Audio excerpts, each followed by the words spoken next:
The Gateway brings you the day's news each weekday from around the St. Louis region and the state capitals in Jefferson City. Our schools are accredited. We don't need this bill. And Springfield. How many more years must pass before lawmakers see time is of the essence? I'm Abby Larico. Join me each weekday for The Gateway on the STLPR app or wherever you get podcasts. After months of exploring a bid for governor, State Senator Bill Eigel made his 2024 campaign official last week at St. Charles County Regional Airport. We've got a whole lot to say on that. How the swamp has screwed things up in our state. And how we, all of us here tonight, are working to upend the status quo that will bring about a bold, conservative Missouri. The Weldon Spring Republican is trying to cast himself as an outsider and trying to make the argument that he would be more conservative than Lieutenant Governor Mike Kehoe or Secretary of State Jay Ashcroft. On the latest edition of Politically Speaking, Eigel breaks down how he thinks he can win this competitive campaign and talks more about how he would actually govern if he's elected. Let's hit the music. This is the Politically Speaking podcast, the definitive show about Missouri politics. My promise to St. Louis was that I would do the absolute most for each and every person, starting with those who have the very least. What I wanted to do was look and see what other states are doing. We have to be willing to change those laws, that they are balanced and they affect everybody equally.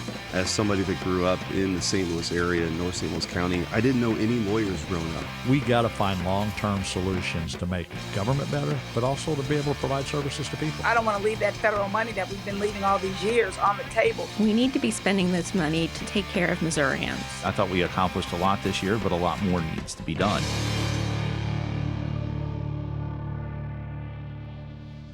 And welcome to Politically Speaking. I'm your host, St. Louis Public Radio political correspondent Jason Rosenbaum. Joining me in mid-Missouri, she covers all things state government and politics for St. Louis Public Radio. Sarah Kellogg. And joining us in studio, he was formerly the Ferdinand Magellan of Missouri politics because he was exploring for so long, but the state senator from the 23rd District and now candidate for governor, Bill Eigel. So why did you decide to cast the exploratory moniker off your campaign for governor and just jump right into the race? Well, I tell you, I've always been saying that I think we need a bold conservative leader in this state, and the exploratory phase was about finding out whether or not sufficient support exists for somebody like me who wants to come in and really kick some apple carts over down in Jefferson City as an extension of what I've already been doing for the past 7 years. And what we found in the 11 months, it was 11 months of an exploratory committee, is that that support overwhelmingly exists. It exists in terms of people, Missourians in particular, that have gone to our website. We've had over 30,000 people sign up on our website to be a part of our team. We've had folks support our campaign, not just from Missouri, but all around the country to make sure that we have the resources we need to get our message out. And if you look at the polling, I'm doing far better than anybody expected. In fact, if you look kind of deeply into the polling, for folks that know all three candidates in this race right now, so they're familiar with the lieutenant governor, the secretary of state, and myself. Right now, we're winning more than 50% of those folks. So we have a message that I think is going to be very effective, and we decided to go ahead and make it official last week. Why do you believe that you would be a better nominee than Lieutenant Governor Mike Kehoe or Secretary of State Jay Ashcroft? Because unlike those guys, I'm willing to break a status quo that has existed in Jefferson City for the better part of 2 decades. And if you look at what Republicans do, and I've been traveling, I've put about 40,000 miles now on my truck driving around the state. And what I've heard from Republicans is that they're frustrated. They're very disappointed in Republican supermajorities that they feel are not doing the big red Republican things that they're seeing happen in other states. You know, look at a state like Texas who passed the largest property tax cut in state, maybe national history just a few weeks ago. They have less Republicans in the state of Texas than we do have here in the state of Missouri. And the reason we're not getting those things done is because too many of our existing statewide officials are concerned more about preserving preserving what works for the powerful few in Jefferson City, and not so much the ideas that the Republicans who send us here want to see us get done. So if I thought that there was that fighter, that change agent already running for governor of this state that would be willing to take on and overturn and upend that status quo, I wouldn't be taking the time to run myself, but that's just not the case. So we're going to have to do this in a manner. And by the way, I understand right off the bat that even though I'm the underdog, that's kind of an American heritage to be the underdog. So I think we're going to be very successful. Hey, you mentioned polling a little bit. Most public polling, which is questionable in Missouri, does show you in third place. Why are these polls wrong, and what will make you a viable candidate? Well, you know, if you look at the polling, let me take you back to 2016 right now. If you look at where at this point in the race a relatively unknown Eric Greitens was, he was actually polling at a lower level than I'm polling right now. So we have our internal polling shows that I'm actually even with the sitting lieutenant governor and have more than cut the gap between myself and the secretary has been cut by it's been cut in half just since last summer. So we're making a lot of progress, and the mountain that we have to climb versus where we are today versus to where we need to get to by next August is far less than the last guy that won a Republican open primary in 2016. So you've encountered some controversy early in the campaign based off a fundraising pitch from a political action committee supporting your candidacy. And the St. Louis Post-Dispatch reported that President Trump's attorneys actually sent a letter telling your supporters to stop using his name and likeness to fundraise in support of your campaign. How is that not a massive blow in a state where Donald Trump is probably revered by most Republican voters who you need in order to win this primary? Well, you know, first of all, I want to say that I support the president, and I think that he's the right guy for the job. I think that he's going to be the presidential nominee for the Republican Party. I think he's also going to be the next president of the United States. I want to be real careful because I can't control the actions of outside groups. But that being said, I've seen a lot of the emails, and actually my own campaign is sending out emails, reaching out to Missourians in the state of Missouri, and actually all over the country. And our message is one of a guy that's intending to be a disruptor, intending to be kind of that breaker of molds, that breaker of status quos. And the reality is there's a lot of similarities between myself and a guy like President Donald J. Trump. So as we've had one of the most successful campaigns anywhere in the country, it's attracted the attention of Donald Trump, who is a guy who's naturally very protective of his brand. So what I want to do is I'm going to continue communicating with folks in Missouri and anywhere in America that want to have a fighter at the highest levels of government, even at the state level. But I'm going to look for opportunities to do that and hand in hand with the president. We've been talking to their team this week, and I expect that to continue. But why isn't channeling Donald Trump just a giant non sequitur, given that you're running to manage a state government and you're not running for federal office? Because it's a great question. It's because I think inherently, whether you're talking about federal office, whether you're talking about state office, or even if you're talking about local office and our local school boards,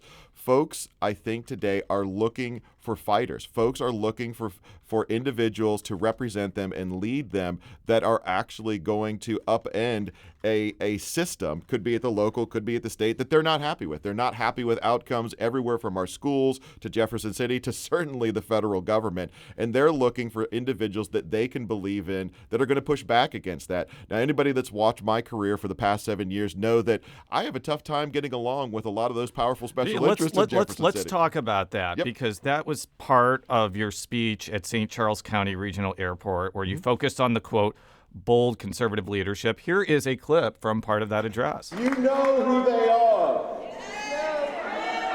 The rhinos. And folks, Jefferson City is full of them. This race for governor is full of them. Politicians that run like Republicans during campaign season with their perfectly manicured men and their rehearsed consultant talking points. But when push comes to shove, when they are put in a position of power or trust by the people, when they have the opportunity and ability to defend the great people of this great state, they turn tail and run. So you mentioned Eric Greitens, who ran also on a very anti-establishment Jefferson City message. What is going to be different under an Eigel governorship than a Greitens governorship? if you're calling the people that you're going to rely on to pass your agenda a bunch of phony conservatives and part of the swamp. It seems like you saw what happened to him. He was eaten alive by people in Jefferson City. Well, I think the problem with Eric Greitens is that we found out once he got into office that he was someone different than he actually portrayed himself to be. I think the difference between Eric Greitens and I is that people have seen me now in office for 7 years, and I can be proud, regardless of the outcome of this race, I can be very proud that I have been exactly who I promised to be. Now, a broader question, I think, Jason, is the fact that, what would a guy like me do to bring the Republican Party back together that's different than what perhaps a Mike Parson or even a Lieutenant Governor Kehoe would do? I would call on Republicans to do Republican things. What fractures the Republican Party is when a Mike Parson goes out and calls on Republicans to raise the gas tax. That fractures the party because there's conservatives like me that didn't sign up for that. When Mike Parson calls on us to have massive spending bills that spends and, I believe, wastes more money than we've ever wasted or spent in the state of Missouri, that's not a Republican thing, and it fractures the party. When we have the COVID environment and Mike Parson, in my mind, does a poor job intervening on behalf of the COVID tyrants that existed in our state and were shutting down businesses. They were allowing vaccine mandates to take place. They were putting masks on our kids. When he is not the leader and the protector, that divides Republicans. And so what I'm going to do to fix all that is, unlike the status quo, which will continue to have what I describe as a center-left ruling majority in Jefferson City, I'm going to go in there and I'm going to call on Republicans to do Republican things. I'm going to call on them to get rid of things like personal property tax and income tax that the other big red states that are prospering and growing, like Texas or Tennessee or Florida, are doing and that we're not. And then folks are going to want to come to the state of Missouri. And when our population grows, our state will prosper. That's where we have failed the most. And I think that there's a lot of folks out in outstate Missouri and in our cities, Republicans in particular, that understand this and are looking for that person that they can believe in after campaign season's over. Speaking of taxes, if you eliminate the state income tax and property tax, how would you be able to replace that revenue that's vital to an array of governmental services? Well, first of all, I think when we have a conversation about taxes and spending, we have to understand that we as a state are spending far more than I think we should be spending. For example, we are spending twice per person in the state of Missouri than what the state of Florida is spending per person. And you can't argue that we somehow have a more elderly population than the state of Florida, and so that our cost would somehow be higher. So understanding that right now, every person in the state, every single person in the state is sending more to government, adjusted for inflation, than they've ever sent to government before. And yet every person I meet is unhappy with the outcomes. Look at the test scores in our schools. Look at the population growth of our state. By so many outcomes, we are stagnating, and we have been stagnant for a generation. So when folks ask me, how am I going to replace the answer? My answer is, I'm not going to replace the revenue. The problem isn't that we're not sending too much money to government. The problem is that government does such a poor job managing that cash that it's created such a burden on the people of the state that other folks don't want to move here and invest in Missouri. That's where we've got to change course. You voted to ban most abortions in the state back in 2019, including instances of rape and incest. Kehoe has expressed some interest in possibly allowing abortions under those circumstances. What do you think of that idea? I think it's bad on policy, and it's certainly bad politically speaking. Whoops, that no pun intended. No pun intended. Sorry about that. No, it's fine.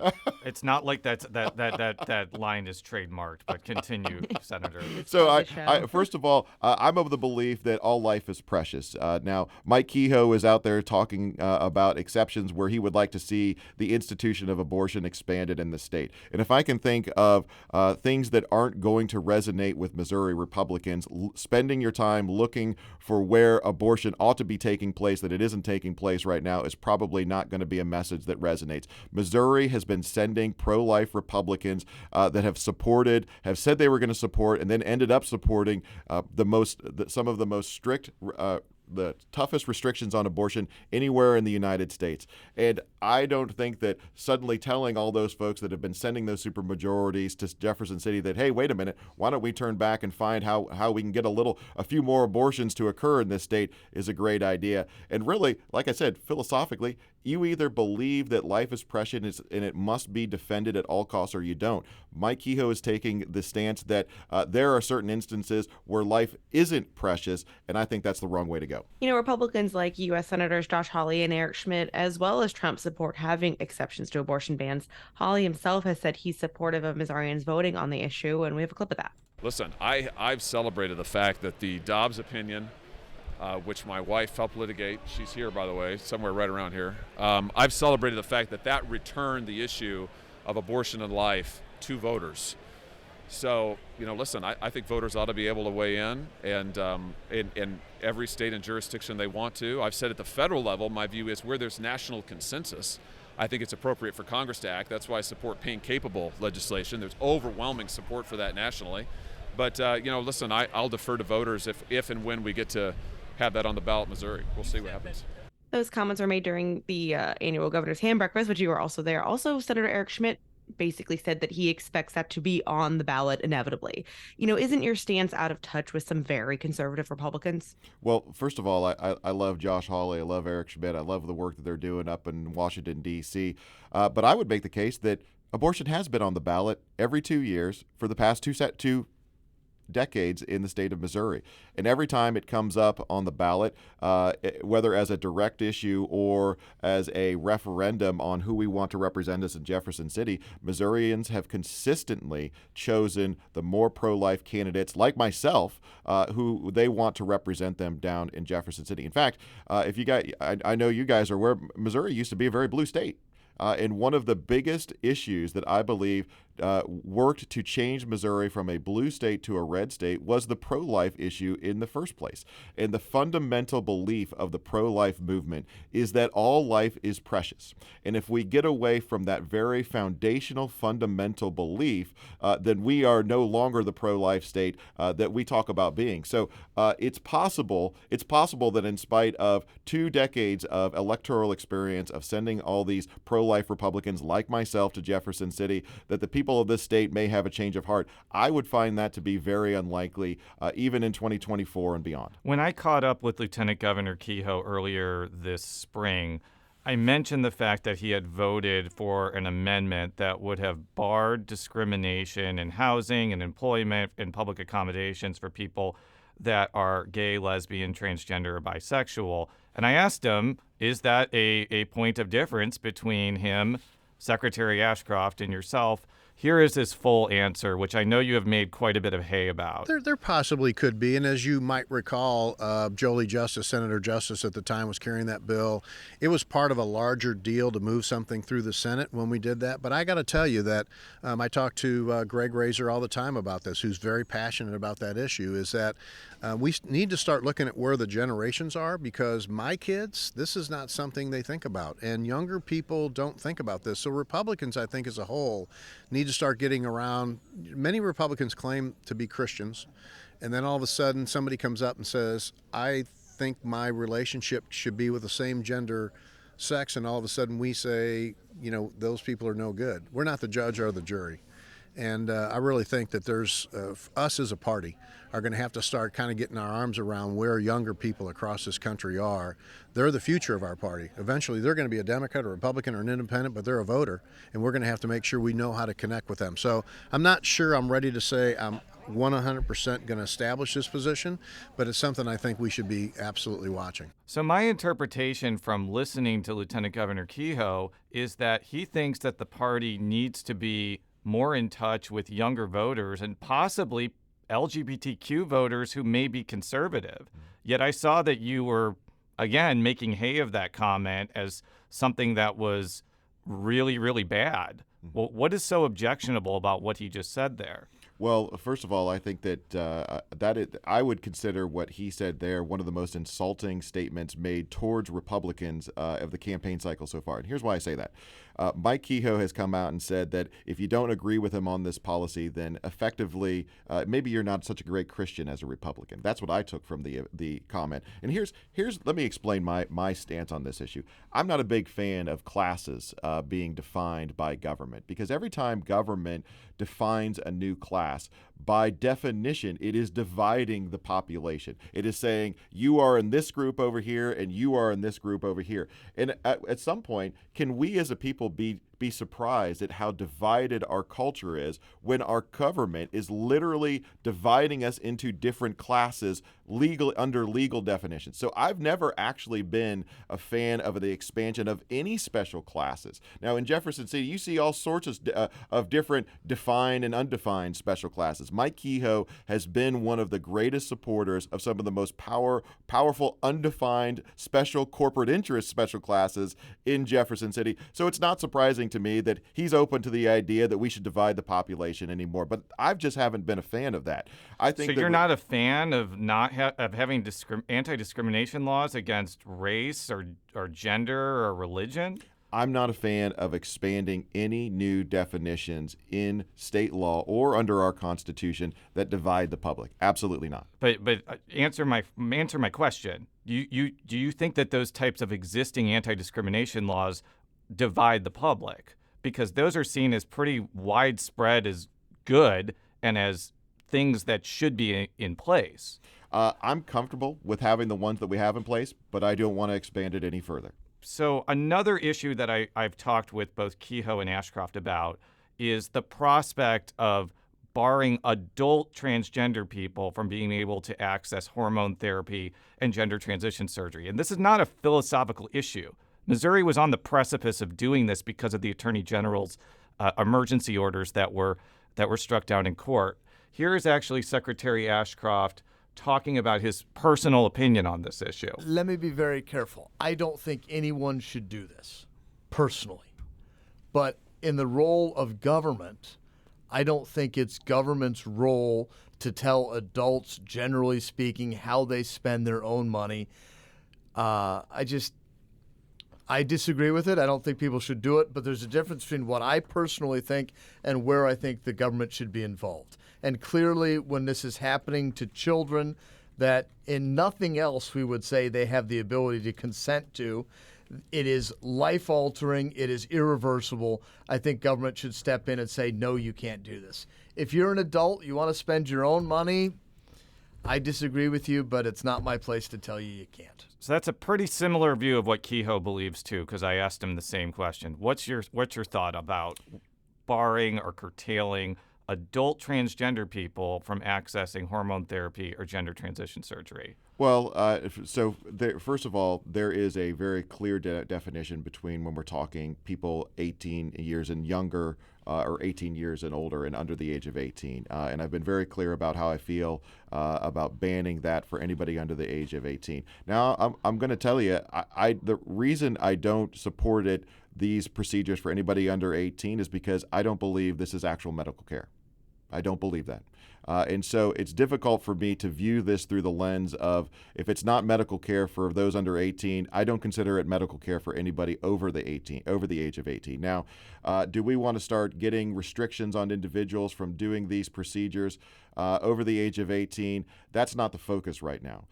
And I don't expect that to be the focus moving forward. However, I think that if these surgeries, which present, I believe, a threat to the physical well-being of anybody who gets them, but that's why I don't support them personally, and I'm strongly against them for anybody the under age of 18, that we may have to look at that in the future. But right now, that is not the focus, and we're very focused on protecting kids primarily. I can tell you that I've talked to a lot of transgender adults, and they do not believe for 1 second that this is not going to be a focus in the future. Are they wrong? I mean, they again, it's not hypothetical. Missouri almost banned it for adults for a time. So how can you say it's not going to be a focus in the future? I would say that it's not a focus right now. I think that we restrict. Even in our society, we restrict certain behaviors, even of adults. You can't go out and take certain drugs that we have defined as very dangerous. It's illegal to do fentanyl in this state. So I wonder if we're going to move forward. I do not see a medical value in these procedures. We're not at the point where we're trying to. But a lot of medical associations do, and a lot of doctors do, and a lot of trans people do. And a lot of those medical associations would argue that they're good for kids, and I strongly disagree with them. So that really isn't where the conversation is right now. I would be very surprised if in the near future that became an issue moving forward. Switching to a different topic, during the legislative session, you gained some attention when you proposed legislation that would ban what's known as red flag laws, which would set up a judicial process to possibly disarm someone temporarily if they're a danger to themselves or others. Why do you think this type of idea should be outlawed? Well, I've never been a fan of government databases, first of all. I think that I've been very clear that creating databases of law-abiding citizens from government leads to privacy concerns and is the trampling of the right to privacy that our citizens enjoy. So red flag laws, which I tried to get banned in this state. I also tried to get banned under that same bill. The local governments from accepting federal dollars to create their own local databases, and I was sad to see that fail. Actually, it failed in a Senate committee, not because of Democrat opposition, but because of Republican opposition. And so it's another battlefield amongst Republicans where there are guys like me who are trying to protect our Second Amendment rights, but not all the Republicans are on our board, and that's pretty disappointing for a lot of Republican voters. I don't like government databases. I think this is another way to track law-abiding citizens. I don't think that's the way that we are going to address crime in our urban areas. And the more we focus on methods like that, it's distracting us from the things we need to do to actually reduce crime, whether it's in St. Louis City or even Kansas City, which is climbing in the rankings now for violent crime. Why should someone who is deemed a danger to themselves or others by a judge be allowed to still have a gun? You mean by government? I think it's a very slippery slope when you're allowing government to define when a law-abiding citizen should or should not be able to enjoy rights. And so I've always been a guy that comes down on these issues on the side of protecting the individual rights of the citizen and giving them the benefit of the doubt. So there are a lot of folks that say that we need to have more government engaged in making these precisely the kind of decision that you just described. I am not one of them. I'm going to be the guy that's going to defend against government making and being engaged at that level of your moment-to-moment living in this state. So then what are your ideas for preventing or at least minimizing the damage or pain from a school shooting? We're coming up on the not quite 1 year anniversary of the CVPA shooting. What would you do as a result of that to help address gun violence? I proposed putting an armed security officer in every public school in the state. If you have a smart speaker, you have access to the entire world of NPR and St. Louis Public Radio. All the latest news and all the captivating stories. Activate our voices with yours by telling your smart speaker to play St. Louis Public Radio. And it didn't get any traction anywhere in the legislature. It would have cost about $80 million. And this is what's crazy to me. We have the largest budget. I'm not trying to go on a budget tangent here. We'll get to the budget in the second half of the show. So maybe keep going. I'll just say this: we are spending a record amount of money. So we have the dollars to put protection in place for children in our schools, but we don't pursue those mechanisms. Instead, we're focusing on other things that I just don't think are going to make a difference. We'll be right back after this quick break with State Senator Bill Eigel.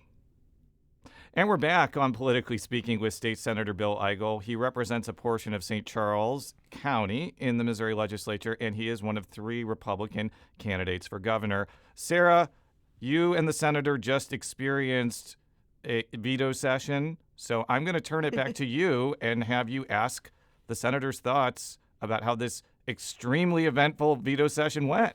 Yeah, very, very eventful. But hey, I was out by 6 for once, which was nice.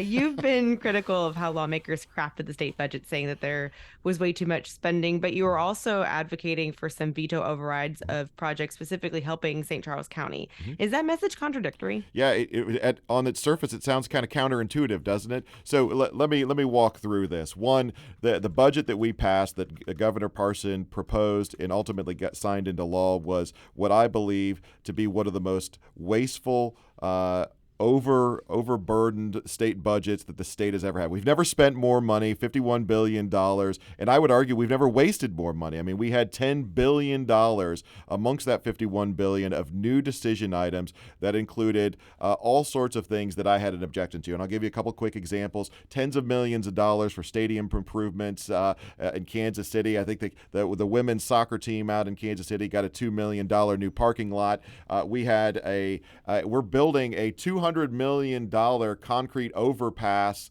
walking park over the top of I-70 in downtown Kansas City. So but it's not $200 million of state money. It's $26 million of state money, but the taxpayer's still paying a total of $200 million. Okay, continue. So good clarification, but it was some state money. So things like that, which were making up a lot of these new decision items. And in spite of all this new spending, what really surprised me about the budget is that Governor Parson found the time to veto a few items in and amongst that budget that I would actually make the case and acknowledge would have helped the people of this state. And I'll give you a couple examples of those. He partially vetoed some of the pay raises for our highway patrol. Well, the pay raises for the highway patrol, we have a recruitment and retention problem with our highway patrol. And if you've heard me talk about how would I address crime in the city of St. Louis, I would do so by increasing the highway patrol presence on the highways leading into and out of the cities. And yet, if we're not recruiting and retaining officers, that's going to be a real problem. So of course I would vote for an override of that line item. Another item that I would have overridden, and I've talked about this before, is a $5 million no interest loan that was going to be given to the city of St. Charles to help them clean up some vinyl chloride that had gotten into their water supply. $5 million to help St. Charles have clean drinking water.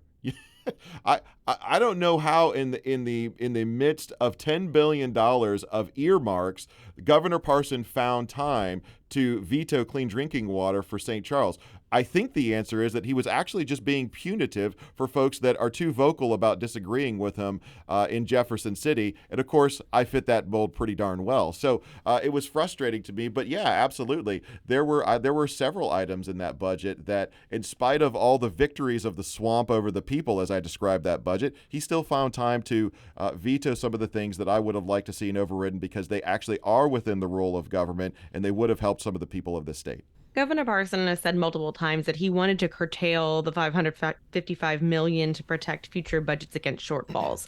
Why is he wrong, especially when some of the projects he vetoed really do seem local in nature? Well, if he was serious about, I don't mean to make light of your question, but if he was serious about actually getting the finances of this state under control, he wouldn't have recommended $10 billion in new decision item spending that dealt with pork projects all over the state in order to, that gave us the biggest bloated budget we've ever had in the first place. So Governor Parson, let me put this in perspective. Governor Parson has grown the state budget more in the 7 years that he has been the governor than in all the years that we have had a Democrat in the governor's mansion, in all the years that Missouri has been a state. So we actually like to point the finger at the Democrats as being the party of big spending and expansion of government, but it has been Mike Parson who has been backed every step of the way by Mike Kehoe, who wants to be the next governor, expanding government to a level in the state we've never seen before. And because we've spent so much of that money down in Jefferson City on these type of projects, we have to wonder, where are we going to get the money to get rid of personal property tax? Let me put this in perspective. The new spending items was $10 billion at the state level. The value of every single personal property tax bill for every citizen in every county of the state is only $1.7 billion. And although I know some of those new decision items were federal funding, the growth in state general revenues last year was $2 billion. We could have gotten rid of every personal property tax bill in the state and still had $300 million left over to spend. But that's not what Governor Parson did. He was focused on expanding government. And because that's where his focus is at, that is why Missouri is stagnating, and that is why Missourians and Republicans that I talk to are furious about the direction of the state. One thing that was alluded to during the veto session was how state workers are still underpaid compared to other states. What would you do as governor to make salaries more competitive? Well, I think we actually need to reduce the size of our state workforce and focus on compensating the necessary the remaining state employees to a tune so that they can be competitive in the market. I'll give you an example. We have a 55,000 person state workforce, but at any given time, between 4,000 and 7,000 of those positions are empty. Many of those positions have been empty for 6 months, a year, or more. And my question is, why are we continuing to fund these positions where the legislature has very little ability to provide the oversight of what happens to those dollars if a position remains empty the entire year, but the department spent it? So I'm going to go in there as an executive and find all these efficiencies. I think we can dramatically lower the size of our state workforce. Look at this. Look at a state like Indiana. Indiana has a similar population size as we do, but they have half the number of state workers. If we could cut our state workforce in half, not by handing out a bunch of pink slips, but just the natural turnover of the state workforce is 2 to 3% every year. We could bring that down over a number of years, save hundreds of millions of dollars that we could turn around and roll into precisely the reductions in the tax burden that are causing other states to grow, but we don't do that. Why don't we do that? Because we haven't had the right executive that's willing to make those kind of tough decisions. I'm going to be that person when I'm the governor of this state. Looking ahead to the 2024 session, do you think lawmakers should continue to pursue efforts to make the Constitution more difficult to amend, especially after that idea failed in Ohio? I do. I've always been supportive of that. However, I will say that I don't think the way to do it is by simply changing the 50 plus 1% standard to 57% or 60%, because as you just said, that type of mentality is failing time and time again all over the country. I'm a supporter of what's known as a concurrent majority, where you leave the 50 plus 1% simple majority in place and add a second standard to it by simply saying, in addition to having 50 plus 1% overall, you must have a majority of either the congressional districts or the state house districts vote at least 50 plus 1%. And what you do when you install a requirement like that is you require a broader coalition of the different parts of this state to be engaged if we're going to change the founding document of the state of Missouri. So you won't, under our current system, you can really get all the votes you need to change the Constitution just out of our two urban areas on either side of the state. Under an added concurrent majority scenario, you would have to have a broad coalition, not just from urban and suburban interests, but rural interests as well. And if we're going to change the founding document, I think everybody's going to have a much broader consensus, and we can still preserve the idea of majority rules if we just add a concurrent majority requirement. Do you believe that it's important to pass that proposal in order to scuttle initiatives that could legalize abortion in the state? I don't look at it in terms of one particular initiative petition or another. I think that the reason initiative petition has become such an issue in the state is because measures have made it through the Secretary of State's office and reached the ballot that don't actually comply with constitutional requirements in the first place. Let me give you an example. Amendment 3, which we passed last year, that was the marijuana petition. It had 14 subjects, 38 pages, and 50,000 words of language that it wanted to add to the Constitution. It was absolutely a clear violation of the Missouri Constitution's single subject clause. Because of that, it should have been rejected from the ballot by the Secretary of State, Jay Ashcroft, but he didn't do that.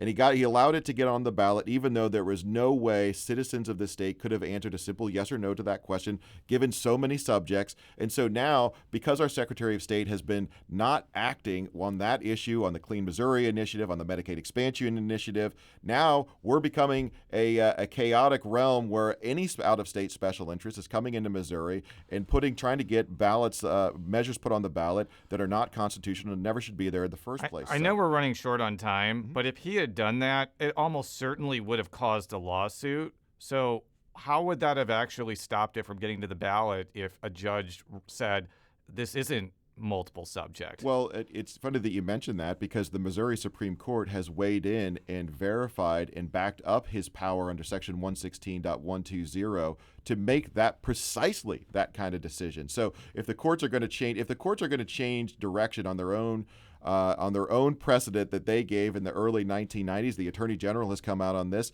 well, then we have a constitutional problem, and we need to address that as well. One more question before I let you go, because I know you need to get to Washington, Missouri, and you can't teleport there. You have been in support of hand counting ballots. Yes. Which is a big thing that Mike Lindell, frankly, wants. Mm-hmm. And frankly, and I say this as somebody who has followed election administration pretty carefully, Mike Lindell sounds absolutely nuts on a lot of issues. And frankly, a lot of Republicans believe that too. And I think you actually went to one of his events, if I'm not mistaken. Yep, a couple actually. Why are you advocating for a position that seems to be heralded by somebody who engages in outright conspiracy theories and not sound election administration policy? You know, I I've met a lot of people in this state that have a lot of concerns about election and integrity. You know, Mike Lindell's one of them. But let's put Mike Lindell aside and just talk about all the Missourians who are coming together, have some concerns about our election integrity. And every time they find something that they think is out of line, or they find something that indicates there may be a vulnerability, honestly, they're attacked. They're called names. They're just like I did right now, just by the way. But continue. And so here's what all of the thing that all of those people have in common is that they're just trying to fight for fair, transparent, and solid elections. And I think that is a great thing. I love the idea of hand counting of ballots. It worked for the state of Missouri for more than 100 years. And if you look at Republicans, put Mike Lindell aside, we had a vast majority of Republicans want to go back to the hand counting of ballots and get rid of all these machines. I'm glad you asked this, because I'm the only Republican gubernatorial candidate ready to get rid of and fight to get rid of every machine in every precinct of the state and go back to the hand counting of ballots. We actually did hand counting of ballots, which just for the benefit of the listeners, hand counting of ballots is already legal in the state of Missouri. Mm-hmm. Any county clerk could decide to do it. And actually, we had a county decide to do hand counting of ballots down in Osage County in the last municipal elections just a few months ago. They were able to report their results about the same time that we were seeing results come in from the machine counted counties. So I think that is a great way to address some of the concerns and vulnerabilities that I see in the machines. And we already have the system in place. So why not go have those conversations? Let's continue to, if there are problems in our election system, I'm going to be the guy that's going to go in there and reform them. Let's get rid of those machines, and everybody's going to have more trust in the system. Well, thank you, Senator, for subjecting yourself to a lot of difficult questions. We appreciate your time, and we look forward to doing the same thing to Kehoe, Ashcroft, and Crystal Quaid in the months ahead. Politically Speaking is a product of St. Louis Public Radio, which is part of the University of Missouri St. Louis. You can read all of our stories at STLPR.org. And Senator, how can people learn more about your no longer exploratory gubernatorial campaign? Absolutely. BillEigel.com. It's my website. We've been driving folks there. Certainly, we're on Facebook at Bill Eigel, at Eigel for Mo, and on Twitter, on X. It's not Twitter anymore. On X, at Bill Eigel. So check us out. Let's go, Missouri. Thank you very much. And until next time, so long.